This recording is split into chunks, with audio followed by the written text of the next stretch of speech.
invade Iraq unless we wanted to see another 9/11 or even worse, a nuclear attack. Those claims were lies. The war in Iraq led to the deaths of some 4,500 brave American troops and the wounding, physical and emotional, of tens of thousands of others. It led to the deaths of hundreds of thousands of Iraqis and the displacement of over 5 million people and the increased destabilization of an already unstable region. The war in Iraq cost us trillions of dollars, money that could have been spent to rebuild our crumbling infrastructure, provide quality education for our kids, provide health care for the uninsured and underinsured. And after all of that, after all of the pain and suffering and death and the expenditure of trillions of dollars, the Iraqi parliament voted earlier this week to boot U.S. forces out of their country. And now we have a president who abandoned a nuclear agreement we signed with our allies, has turned to a policy of escalation, and appears to be walking us toward another disastrous war in the Middle East. And let's be clear, another war in the Middle East could cost, once again, countless lives and trillions more dollars, more conflict, more displacement, and more misery. As a United States Senator, I personally will do everything I can to prevent such a war. Just as we were led into Vietnam and Iraq by lies, the Trump administration is misleading us on Iran. They have justified the assassination of Qasem Soleimani by claiming that he was planning imminent attacks on hundreds of Americans in the region, and yet they produce no evidence that would justify this claim, not even in a classified setting. And that is why it is so important that we are all here today, members of the Senate, members of the House, because under our Constitution, and let us never forget this, it is the Congress that has the responsibility, not the President, for waging war. Our founding fathers understood that it was only too easy for a president to lead the country into a disastrous military conflict. That is why they gave the exclusive power over war and peace to the people's elected representatives. Last year, many of us worked together to pass a war powers resolution on Yemen, in which Congress, for the first time in history, used the powers laid out in the 1973 War Powers Act to constrain the president on matters of war. While President Trump vetoed that resolution, there is no question that it played a major role in signaling to the region, that the American people do not support the Saudi-led intervention in Yemen. And now is the time for us to once again come together and make certain that the president will not have one penny to spend on a war in Iran unless there is congressional authorization. Senator Leahy. Thank you. Well, I applaud my partner from Vermont and what he's brought here. And when Senator Sanders talks about the lies in Vietnam, I think back to the pivotal vote on Vietnam in April of 1975, when the Armed Services Committee had 4 or 5 votes to continue the war. Each one lost by 1 vote. I remember it very well because I was the newest, most junior member there. But what I remember the most, when the chairman of that committee turned to a very, very conservative senator who had always supported the war in Vietnam and said, "Did you mean to vote no?" He said, "I meant to vote no, Mr. Chairman. They've lied to me long enough." And Bernie, I've never forgotten that. Now if any of Iran's missiles had killed American soldiers at those military bases in Iraq, I think President Trump would have acted much differently and without consulting Congress. And that's a nightmare scenario. We've been on a path to war with Iran ever since President Trump recklessly abandoned the Iran nuclear agreement that our allies had joined us on. For too long, this president and even previous presidents have sent people into war, U.S. forces into hostilities without consulting or obtaining the consent of Congress, and too often the Congress has been a willing collaborator in that. The result is endless wars, thousands of American lives lost, millions of others' lives lost, trillions of dollars wasted. Now, of course, the president, whoever the president is, has a right of self-defense to an imminent threat. But let's not rely on an authorization, which shouldn't have been there in the first place, for the use of force to remove Saddam Hussein in Iraq, something that was passed, and both of us voted against that, was passed based on lies and falsehoods from the then administration to justify attacks now against Iran 20 years later. Yesterday, an administration official, and this, I got to tell you, as the dean of the Senate, this just made my blood boil. They said it'd be a mistake for the Senate to even have a debate about the president's war powers. Read the Constitution. Read the Constitution. He said it would embolden Iran's leaders if they saw that there are differences of opinion among us, if they saw that we're a democracy and we have differences of opinion. As others, including senators in the president's party, said that's an insult, it's dangerous, it belies a fundamental lack of understanding of Congress's role in this democracy. It's our job, it's our responsibility to debate and vote, especially when it involves war and peace and the lives of the men and women in our armed services and their families. So I strongly support Senator Sanders' bill. We should have this debate and have the courage to stand up and follow the Constitution and vote, vote, vote. Thank you. Khanna? Thank you, Senator Sanders, for your leadership and courage in stopping war. Thank you, Senator Leahy, for your advocacy on human rights. It must be something about the state of Vermont. Let's be very clear. The power of Congress is the power of the purse. We, in the Progressive Caucus, Senator Sanders introduced these amendments to the National Defense Authorization, which would have stopped, frankly, the Soleimani killing or anything that happened afterwards. The amendment said that we will not fund an offensive strike against Iran or Iranian officials. And Senator Sanders and others, the Progressive Caucus, said we should not hand the Pentagon $738 billion without a restriction on Iran. Now, the White House pushed back, and unfortunately, we didn't stand up strong enough. That hasn't been the history of Congress. See, there was a senator, Senator Church, in 1969, who had amendments to stop the expansion of the war in Vietnam to Laos, Cambodia, or Thailand. And he put in the National Defense Authorization that they won't have any funding.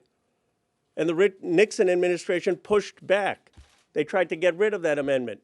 But then the Congress didn't acquiesce. They actually passed the Church Amendment to prohibit and stop the war's expansion. And then in 1972, Senator Church again introduced an amendment to stop any funding for Vietnam and the war. And it's no coincidence that Nixon winds down the war in 1973. In 1976, Congress stopped funding for the fight against Angola and the communist regime there. My point is that Congress in the past has been willing to exercise the power of the purse. It's only in this century that we have not. We should have, frankly, stopped the escalation in Iraq. We should have stopped the escalation in Afghanistan. And now we must stop the escalation in Iran. We're not an impotent body. We get to decide who gets funding for these military operations. And this bill says absolutely no funding for an offensive war in Iran. Senator Van Hollen? Thank you. I want to start by commending Senator Sanders and Congressman Khanna for introducing this legislation, and all my colleagues for standing here to stop a war with Iran. The Constitution has been mentioned a couple times, and what this bill does is reaffirms two important principles in the Constitution. One, the Congress has the power to declare war, and two, we have the power of the purse. So what this act says to moms and dads across the country who pay taxes to their federal government, that we're not going to send your sons and daughters to a war in Iran unless the Congress has acted. It's that simple. President Trump should not be able to take taxpayer dollars to send those kids to war unless Congress acts. Now, this bill is very clear that you can, of course, fund acts of legitimate self-defense. But what we've seen from this president, as recently as yesterday from the folks he sent up onto the Hill, is that there was no evidence to support their claim that there was an imminent attack on our forces or the United States. None.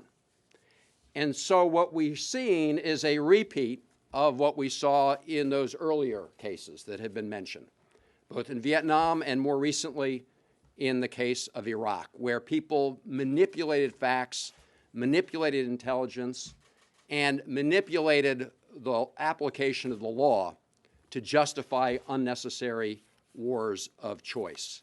So this act does something else that's very important. It reaffirms that the 2001 and 2002 authorizations do not give the president the authority to go to war.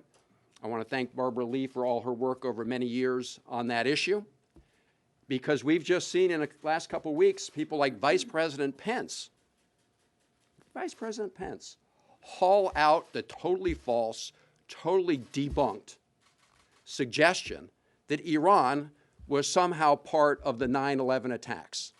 That is an established lie. Iran's done a lot of bad things, and we all agree on that. But to try to manipulate the facts once again, to try to justify perhaps using 2001's authorization to attack Iran and other efforts to maybe see shoehorning 2002, which don't apply in any way. So this legislation is absolutely essential. What we've seen from the president's attacks and actions over the last 3 years, including the recent attack, is simply to make Americans less safe and to make Iraq and that region more unstable. So we need to use our authority to stop that, and that's what this is all about. So again, I want to thank all the members here for working to stop an unnecessary war with Iran. Thanks, Chris. Congresswoman Lee. Well, thank you very much. Good morning. First, let me thank Senator Sanders and Congressman Khanna for your steady, consistent, and bold leadership. And also, I want to thank all of our senators here today who have come to say that, first, this cycle of violence has got to stop. Make no mistake, Donald Trump is responsible for this crisis. He has shunned diplomacy since day one, filling his cabinet with warmongers and war hawks. Today, after 19 years of endless wars, which I opposed at every step of the way, I stand with my colleagues to say that the American people do not want another unnecessary war of choice in the Middle East. Now, let me be clear. The dangerous and reckless actions taken by Donald Trump have brought us to the brink of an all-out war with Iran and has made us less safe. Now more than ever, Congress needs to exercise our constitutional responsibility to stop these endless wars. That includes passing Senator Sanders and Congressman Khanna's No War with Iran Act, which I am proud to co-sponsor. And also, just as an appropriator, let me tell you, the power of the purse has got to be exercised and used at this point. This was passed with bipartisan support in the House in the 2020 bill, our NDAA bill, but it was stripped by Republicans and the Trump administration from this bill. Now we know why. We've seen the disastrous consequences of a war based on faulty intelligence before. Again, in 2002, I don't know if you remember this, but I offered an amendment when the authorization to use military force against Iraq came to the floor. This amendment said that, hold up, let's let the inspectors determine whether or not there are weapons of mass destruction in Iraq. We wanted the inspectors to go to verify the supposed weapons of mass destruction before any military action. I think we got maybe 72 or 73 votes, unfortunately, for that amendment. But even then, as flawed as the 2002 AUMF finally was, it was never intended or written to authorize future actions against a country that had personnel in Iraq. Neither was the 2001 blank check, which I opposed. This administration has falsely claimed that the 2002 AUMF could be used as the congressional authorization to attack Iran. That's completely outrageous. U.S. military deployments carried out pursuant to the 2002 AUMF, dubbed, remember, Operation Iraqi Freedom? That officially ended in 2011. And the United States recognizes the sovereignty of Iraq and considers the Iraqi government a key ally. We've known for years that there is no military solution in the Middle East, and it's past time to return to a diplomatic strategy with our allies, including insisting that we look at how we get back into the nuclear deal, the JCPOA. The path to peace is not through waging war. We cannot allow this president's irresponsible and irrational decision-making to drag us into another catastrophic war in the Middle East. Together with the American people, we can come together and put a check on this president and stop the march to war. I want to thank you all again. I want to thank Senator Sanders and Congressman Khanna and all of our colleagues here today for really coming forward and raising their voices and, yes, using the power of the purse to say no to war, and the Congress is going to finally exercise its constitutional responsibility. Thank you again. Senator Gillibrand. Thank you, Senator Sanders, for bringing us here today. The crisis we are facing today in Iran was both unnecessary and avoidable. Without seeking congressional authorization or presenting any clear strategy, President Trump has brought us to the brink of war. I'm greatly relieved that Iran's retaliatory missile strikes did not result in casualties of any U.S. service members caught in the middle of these hostilities. The president's actions have damaged our relationship with Iraq. Their call to expel U.S. troops would create chaos and enable ISIS to regain their power. Make no mistake, President Trump has made us less safe. The founders of this country gave only Congress the power to declare war. They understood the danger of giving too much power to one person. They understood that when war is waged, it is the American people who bear the brunt, who make the sacrifice. Congress must assert its authority before it's too late. That's why I am sponsoring the No War with Iran Act to prohibit the president from taking any further military action involving Iran unless he notifies Congress immediately and obtains our authorization. I urge my colleagues to support this critically needed bill immediately. In addition, Congress should debate and pass my War Powers Reform Resolution, which would repeal the 2001 and 2002 AUMFs. The law will require a war powers authorization based on a clear explanation of the goals of military action, our adversaries, the countries where the service members would be sent into conflict. Based on the 2001 and 2002 AUMFs, we have deployed to 20 countries against terrorist groups that didn't even exist when those authorizations were passed. It will stop funding for wars after 2 years unless Congress passes a new authorization. We, as Congress, must restrain this president and future presidents from using open-ended authorizations to unilaterally engage in military actions of their choosing. We must end this abuse of power. We must end the abuse of the War Powers Act, and we must pass No War with Iran Act today. Thank you. Congresswoman Jayapal. Thank you so much, Senator Sanders, for your fierce and passionate and committed and consistent leadership on this and so many issues. Representative Khanna, it is such an honor to be able to work with you as the first vice chair of the Congressional Progressive Caucus. And Representative Lee, thank you for your long work on this, which inspired me 20 years ago. Senator Cantwell, it's great to be with my own home state senator and Senator Gillibrand. Thank you. I want to make 2 points about why we're here. First, we are exercising our authority and our obligation to assert our power over going to war. Second, we have to use all the tools in our toolbox. And the very biggest tool in our toolbox is the power of the purse.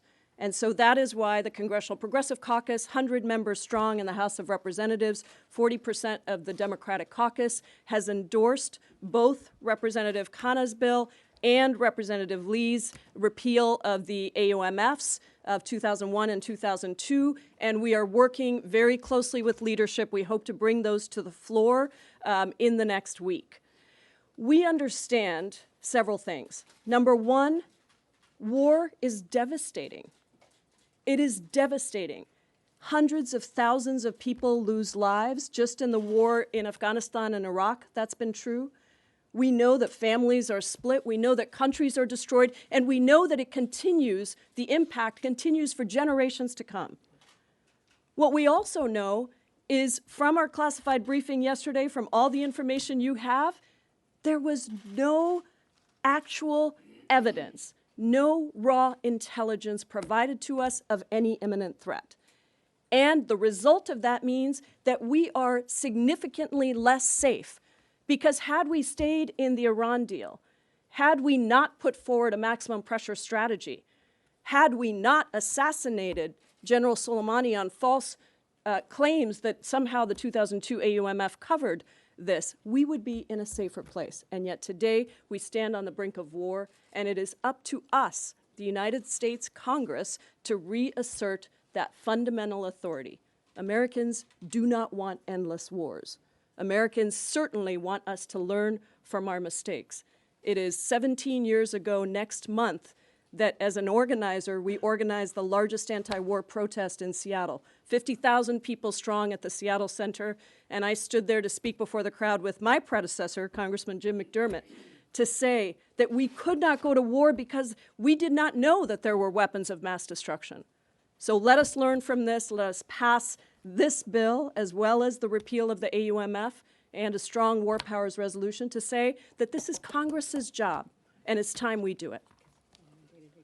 Senator Campbell. Thank you, Senator Sanders. Thank you, Representative Cohen, and all of my colleagues that have been here, but especially want to thank my Congresswoman for her leadership in the House of Representatives, and to be here with Senator Lee and Gillibrand. Congresswoman Lee is very right. We need to get back to the JCPOA. The U.S. Constitution is clear. The president cannot go to war without the authorization of Congress, and President Trump needs to follow the law, and Congress needs to hold him accountable. This bill creates the very important bright line that specifically calls out our actions related to Iran and can help us in preventing further escalation. Congress will use the power of the purse to stop from putting our men and women in harm's way with the president, and that is what we need to do in passing this legislation. As my colleagues have said, even Republicans agree the president needs to be held accountable for his actions in the Middle East, and he cannot go to war before he comes to the Congress. We need a strategy to deal with Iran. This involves our allies and diplomatic solutions for the region. We do not need to start another war, and we need to make sure that Congress does its job by using the power of the purse. I thank my colleagues for being here today. Okay, any questions? Yeah. Senator Sanders, you were in that briefing where the administration laid out their thought process for this attack. You described it as the evidence being lacking. You put air quotes around imminent. If you could, as much as you can, realizing that it's a classified briefing, go into the specifics by why you thought their evidence was thin, and what more you'd like to see from the administration about their response here. Ryan, you don't have to take my word for it. I think you can hear what several Republican senators who were in that hearing had to say. Hear what Mike Lee had to say, what Rand Paul had to say. Those are guys I don't always agree with. Bottom line is, we did not hear that there was any imminent attack being planned against the United States, period. Yes. On the topic of the briefing, were there particular briefers or members of the administration that you were disappointed with? I was disappointed with the overall quality of the briefing. Yes. You mentioned the Iraqi parliament vote to kick out U.S. forces. Yeah. If you win the election, how long would you want to keep U.S. forces in the Look, I have, I voted against the war in Iraq. I voted against the first Gulf War. I will do my best as president to bring our troops home as soon as possible, but I will not do it through a tweet. I will not do it by creating a situation where we get kicked out of a country. What we need to do is work with the government of Iraq, work with other allies in the region, and make sure that in an orderly way we bring our troops home. Yes, sir. Given where the situation is now, what steps do you think President Trump needs to take at this point to resolve these tensions? I think, first of all, he needs to understand and come to Congress and say, I have read the Constitution of the United States, and I have no intention of engaging in warfare unless I have authorization from the United States Congress. That would be the most important thing that he could do. Yes, sir. Why has Congress in the last 10 or 15 years been so reluctant? That is a great question. That is an excellent question, and I think it is fair to say this is not a new problem. And somebody else can jump in as well.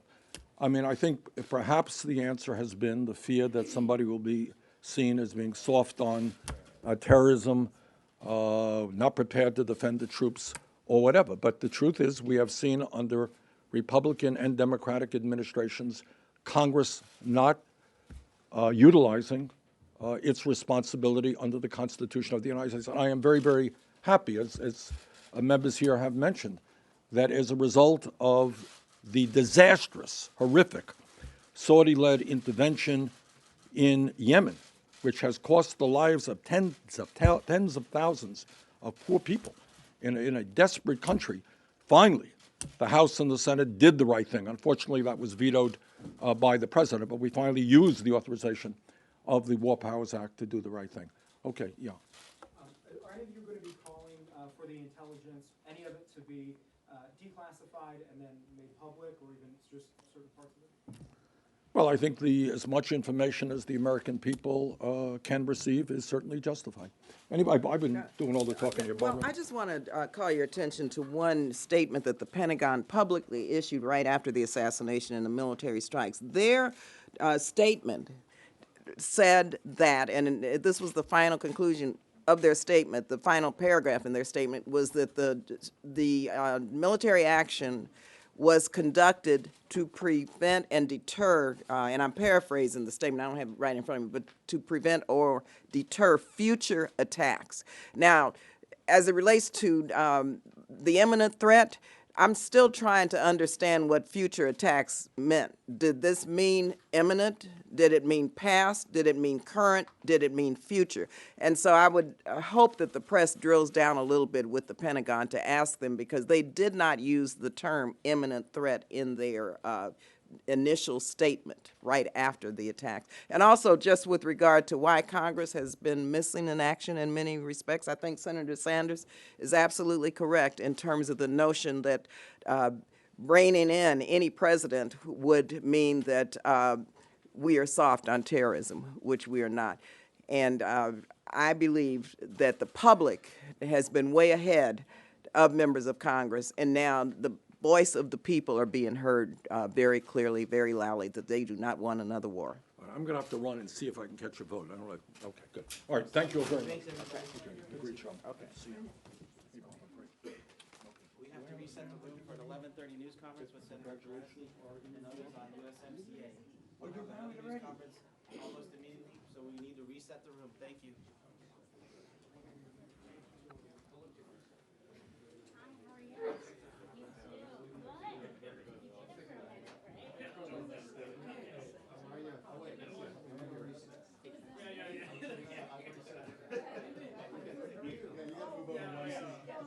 I'm gonna move over to the right. Was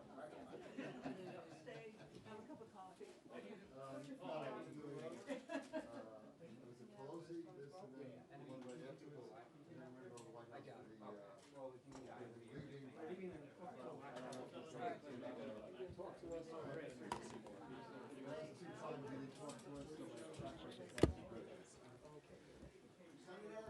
It's a minute heads up. We're having another news conference. 1 minute, please. You have 1 minute. Thank you. 1 minute. Let me know when you're ready. I'd like to